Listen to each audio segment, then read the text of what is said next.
Malam itu, tatapan Tuti Alia kosong. Nafasnya memburu. Di depannya ada sebuah cermin kamar mandi seakan memantulkan sosok yang bukan dirinya. Ia yakin ada hantu yang menatap balik dari balik kaca itu. Dalam delusi yang mencekam, ia mendekati putri majikannya yang tidak pernah bersalah kepadanya. Lalu, kedua tangannya melingkar di leher gadis itu dan dalam hitungan detik, segalanya berubah menjadi tragedi yang tidak akan pernah terlupakan di Singapura. Assalamualaikum warahmatullahi wabarakatuh. Hai guys, apa kabar semuanya?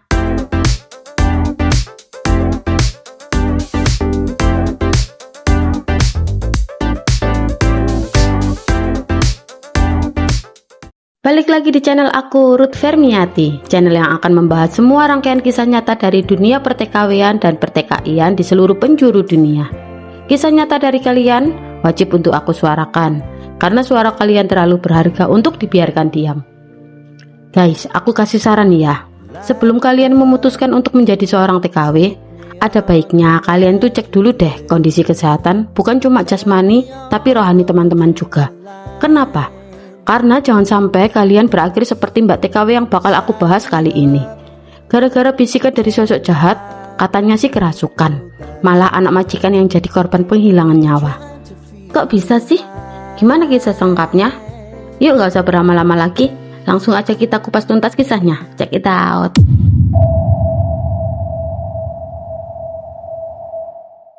Tuti Alia, 28 tahun, adalah seorang wanita asal Jawa Barat. Ia pernah menikah dengan pria pilihannya, lelaki yang sangat ia cintai. Identitas sang suami tidak pernah diungkapkan dalam berita manapun. Begitu pula statusnya. Apakah ia seorang pekerja atau justru pengangguran? Tidak ada yang tahu pasti. Namun dari pernikahan itu, tumbuh harapan kecil dalam rahim Tuti, yaitu seorang calon bayi yang kelak ingin ia peluk. Tapi Tuhan berkata lain. Sebelum sempat melihat dunia, si jabang bayi telah lebih dahulu berpulang. Tuti mengalami keguguran dan sejak saat itu kesedihan perlahan mengambil alih hidupnya. Dalam kesendiriannya, Tuti masih memiliki satu sosok yang berarti baginya, selain suaminya, yaitu seorang ayah bernama Pak Rodi, seorang petani sederhana yang telah memasuki usia senja yang berusia 70 tahun. Perlahan, kondisi Tuti mulai merosot. Tubuhnya semakin melemah, semangatnya kian padam, dan mentalnya pun jatuh semakin dalam. Duka kehilangan anak membuatnya seperti kehilangan arah. Hari-hari yang ia jalani terasa hampa, seakan semua warna dalam hidupnya memudar. Di tengah rasa sakit itu, masalah lain terus menumpuk. Perekonomian keluarga semakin terhimpit, apa-apa serba kekurangan, mulai dari kebutuhan sehari-hari, biaya rumah tangga, hingga keperluan mendesak lainnya. Semuanya itu terasa berat untuk dipenuhi. Beban itu seperti menekan dadanya setiap saat, membuatnya sulit bernapas lega. Hingga pada suatu hari, Tuti mengambil keputusan besar. Ia memberanikan diri meminta izin kepada ayah dan suaminya. Niatannya sudah bulat, merantau ke negeri orang. Ia ingin mencari penghasilan yang lebih baik, memperbaiki kondisi ekonomi keluarga, sekaligus mengalihkan pikirannya dari luka mendalam akibat kehilangan buah hati yang tidak pernah sempat ia peluk. Singkat cerita, pada April 2012, Tuti terbang ke negeri Singapura melalui proses dan jalur resmi. Semua dokumen dan prosedur keberangkatannya ia jalani dengan tertib. Setibanya di sana, pihak agensi yang menaunginya segera mencarikan keluarga majikannya yang sesuai. Tak butuh waktu yang lama, Tuti pun dikenalkan kepada sebuah keluarga sederhana yang tinggal di flat Tampines Street 82. Kepala keluarga itu adalah seorang perempuan bernama Nyonya Jubaida Leman. Saat pertemuan pertama, Nyonya Jubaida tampak antusias dan bersemangat menerima Tuti sebagai partner yang akan membantu semua urusan kebersihan rumah tangganya. Senyum hangat itu dan sambutan ramah itu seolah menandakan awal kerjasama yang baik. Namun tanpa sedikit pun ia sadari, keputusannya menerima Tuti justru akan menjadi awal dari babak kelam dalam hidupnya. Sosok yang ia sambut dengan penuh kepercayaan itu kelak menjadi sumber malapetaka yang mengubah segalanya. Karena di balik tatapan tenang Tuti, tersembunyi takdir kelam. Dialah Algojo yang nantinya akan merenggut nyawa putri kesayangannya Nyonya Jubaida dengan cara yang tidak pernah terbayangkan.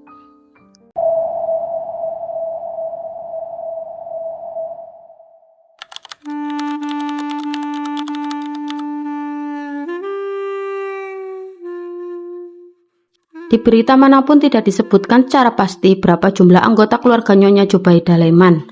ataupun apakah statusnya masih bersuami atau sudah hidup sendiri. Namun dari informasi yang dimuat di Today News dan The Straits Times, diketahui bahwa Nyonya Jubaidah tinggal bersama seorang anak laki-laki yang statusnya dirahasiakan dan seorang putri berusia 16 tahun bernama Samira Basha Nur Basya, siswi SMP kelas 4 di Sekolah Putri Tanjung Katong. Setelah pertemuan pertama di kantor agensi, Nyonya Jubaidah dan Tuti langsung berangkat bersama menuju flat Tampines Street 82, kediaman keluarga tersebut.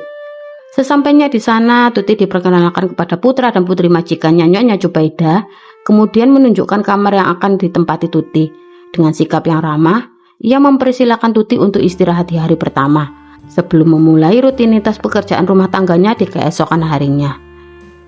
Hari-hari Tuti lalui dengan cukup lancar. Seperti kebanyakan TKW non-pengalaman, ia pun melewati fase adaptasi dan pemotongan gaji.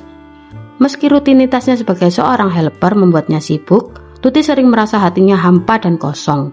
Kadang, kenangan pahit kehilangan anak kembali menghampiri tanpa diduga. Setiap kali rasa sedih itu muncul, ia berusaha mengalihkannya dengan tenggelam dalam pekerjaan. Nyonya Jubaidah dan anak-anaknya bersikap baik. Tidak ada drama atau konflik yang biasanya membuat TKW sulit bertahan. Anak-anak majikannya pun dikenal ramah dan mudah diajak berinteraksi. Namun, entah mengapa Tuti tetap merasa tidak kerasan tinggal di rumah tersebut. Namanya juga non-pengalaman, meskipun Nyonya Jubaidah bukan majikan yang pemarah, perasaan tidak betah itu tetap ada. Hingga beberapa bulan setelah bekerja, tanpa alasan yang jelas, Tuti tiba-tiba menghubungi pihak agensi dan PT untuk meminta pindah majikan. Juni 2013, setahun setelah bekerja bersama Nyonya Jubaidah, Tuti kembali diliputi kecemasan. Dengan suara bergetar dan penuh ketakutan, ia menelepon pihak agensi untuk meminta pulang. Alasannya, ia merasa ada sosok tak kasat mata yang mencoba merasukinya. Selain itu, ia ingin segera menyelesaikan masalah di rumah setelah mendapati kenyataan pahit bahwa suaminya telah meninggalkannya secara sepihak. Namun, permintaan itu tidak dikabulkan. Pihak agensi menolak dengan halus, memberi saran agar Tuti menyelesaikan kontraknya terlebih dahulu. Menurut mereka, jika kontrak diselesaikan, Tuti akan mendapatkan rekam jejak yang baik sehingga di masa depan akan lebih mudah mendapatkan majikan baru. Penolakan itu membuat hati Tuti semakin tertekan. Rasa sedihnya seakan menumpuk tak terkendali, hingga pada awal November, Tuti mencurahkan seluruh keresahan itu kepada sesama TKW yang tinggal di rumah sebelah. Ia bercerita tentang suaminya meninggalkannya, tentang agensi yang menolak permintaannya beri kontrak, hingga tentang bayang-bayang seperti sosok tak kasat mata yang kerap berinteraksi dengannya, bahkan mencoba merasukinya. Dalam curhatnya, Tuti juga mengungkapkan niat mengakhiri hidupnya sendiri. Temannya hanya bisa mendengarkan, lalu memberikan nasihat agar Tuti bertahan dan mencoba menguatkan diri. Namun di dalam hati Tuti, luka dan rasa hampa itu tetap menggerogoti Tuti hari demi hari. 16 November 2013. Di pagi yang cerah namun tidak secerah langit di Singapura, hati Tuti terasa gelap dan berat. Nyonya Jubaidah dan anak laki-lakinya bersiap-siap untuk pergi untuk rutinitas pagi mereka. Sebelum berangkat, mereka berpamitan dan berpesan kepada Tuti untuk menjaga rumah dengan baik. Tuti yang masih diliputi rasa hancur dan terpuruk melangkah ke kamar mandi dengan niat mengakhiri hidupnya. Kain yang sudah ia siapkan tergantung di sana, siap menjadi alat terakhirnya. Namun, entah mengapa niatan itu lenyap begitu saja ketika ia melihat pantulan sosok makhluk di cermin yang seakan menyuruhnya melakukan sesuatu. Masih dengan tatapan kosong, Tuti melihat isling card milik Samira di dalam mesin cuci. Ia mengambilnya, lalu menuju dapur untuk mengambil sebilah pisau dan melangkah ke kamar Samira yang masih terlelap dalam tidurnya. Tanpa perasaan, Tuti membekap kepala Samira dengan bantal. Terkejut dong Samira, lalu Samira terbangun dan berusaha melawan.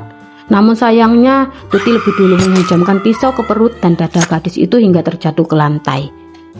Melihat Samira tergeletak penuh cairan merah, Tuti mengambil celemek sekolah warna hijau milik gadis itu, lalu melilitkannya ke lehernya sampai ia tidak bernafas lagi.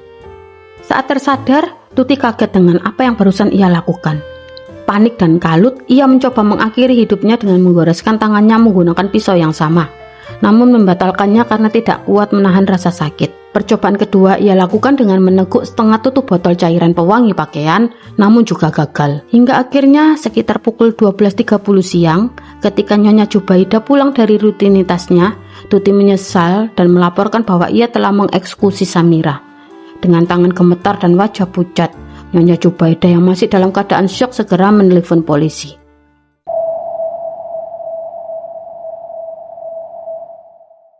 Setelah agensi dan pihak KBRI mendapat kabar terkait kasus Tuti, mereka bergerak cepat. Pihak KBRI menunjuk seorang pengacara bernama Nazir Ismail untuk mendampingi Tuti dalam proses hukumnya. Di pengadilan yang tidak dihadiri oleh pihak keluarga korban, termasuk Nyonya Jubaidah, pengacara Nazir Ismail membela Tuti dengan menyampaikan bahwa ia melakukan perbuatannya dalam keadaan mental yang tidak stabil. Kondisi ini menurutnya dipicu oleh keguguran yang pernah dialami Tuti, himpitan ekonomi, dan kenyataan pahit bahwa suaminya meninggalkannya secara sepihak. Tuti juga berkali-kali meminta agensi untuk memindahkannya ke majikan lain, namun permintaan itu selalu ditolak.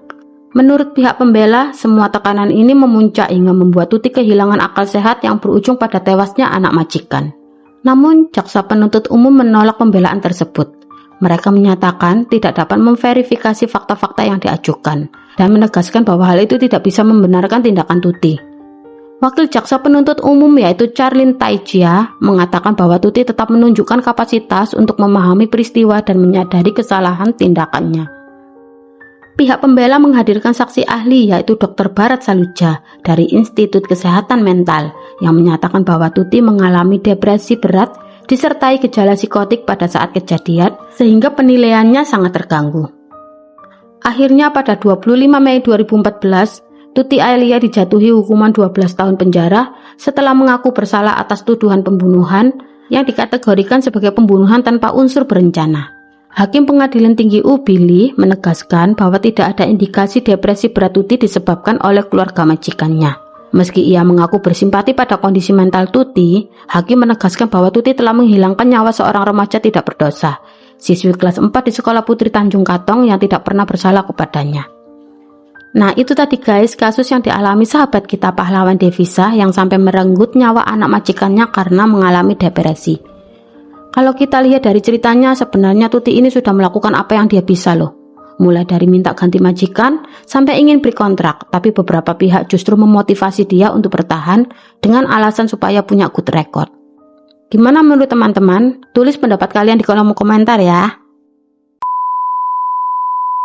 Terima kasih sudah mendengarkan kisah ini sampai selesai. Semoga kita semua bisa mengambil pelajaran dan gak cuma nonton tapi juga merenung. Kalau kamu suka dengan konten seperti ini, bantu channel aku untuk terus berkembang. Sekarang kita lagi dalam perjalanan menuju 500 subscribers. Dukungan dari kalian berarti banget buat aku. Jangan lupa untuk like, share, dan subscribe supaya lebih banyak lagi suara para TKW dan TKI yang bisa kita angkat bersama. Akhir kata, wassalamualaikum warahmatullahi wabarakatuh. See you di my next video. Bye-bye.